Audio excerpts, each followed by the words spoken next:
Ibig sabihin nitong reserve fund ng PhilHealth, itong sinasabi ni Senator Grace na 600 billion, sabi ng PhilHealth kanina, it's only 431 billion. Ano ho ba ito, ma'am? Alam niyo po kasi kailangan ang isang insurance company, halimbawa po itong PhilHealth ay isang government company na insurance ang trabaho.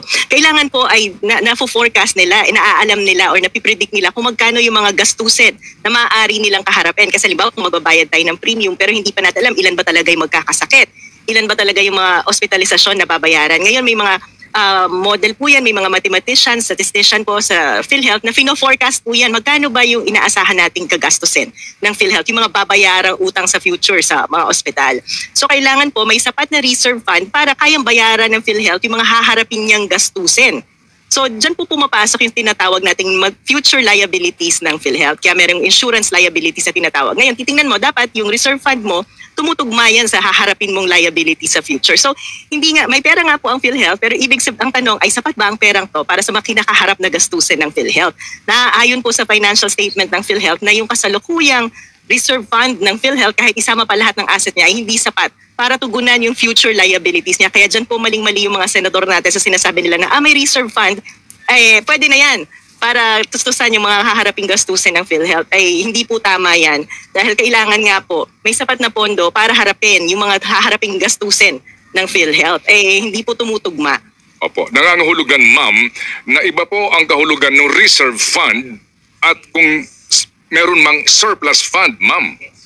Yes, magkaiba po yun. Wala pong surplus fund ang PhilHealth dahil ang surplus fund ay ibig sabihin pag tiningnan mo yung current assets ng PhilHealth, dapat ay kaya niyang tugmaan ang mga liabilities na to at sobra-sobra pa. At hindi po yun ang nakikita natin. Kasama na ang reserve fund na mayroon ng PhilHealth, hindi po to sapat para tugunan yung mga liabilities o pagkakautang ng PhilHealth, pati na rin yung mga haharapin pa niyang bayarin.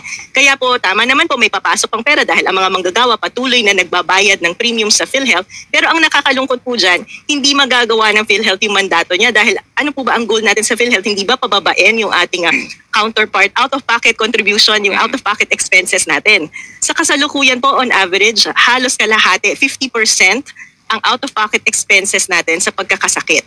Yan po ay isa sa pinakamataas dito sa Southeast Asia. Ibig sabihin, hindi nagagampanan ng PhilHealth ang trabaho niya na ibsan yung burden ng pagkakasakit sa Pilipinas. Ngayong hindi binigyan ng subsidy ang PhilHealth, mas lalong hindi niya magagawa yung trabahong yan dahil katulad ng sinasabi po natin, walang sapat na pondo ang PhilHealth para bayaran yung kasalukuyang pagkakautang niya at saka yung mga haharapin niyang gastusin. So, mali yung pagkakaintindi ng ilan na hindi, may 600 billion na para bagang nag-aawak ang pera ng PhilHealth na yung 600 billion na yan ay surplus at meron ka pang ibang pera para doon sa obligasyon mo 2 years ago sa mga ospital at yung paparating na obligasyon sa mga Pilipino magkakasakit, ma'am.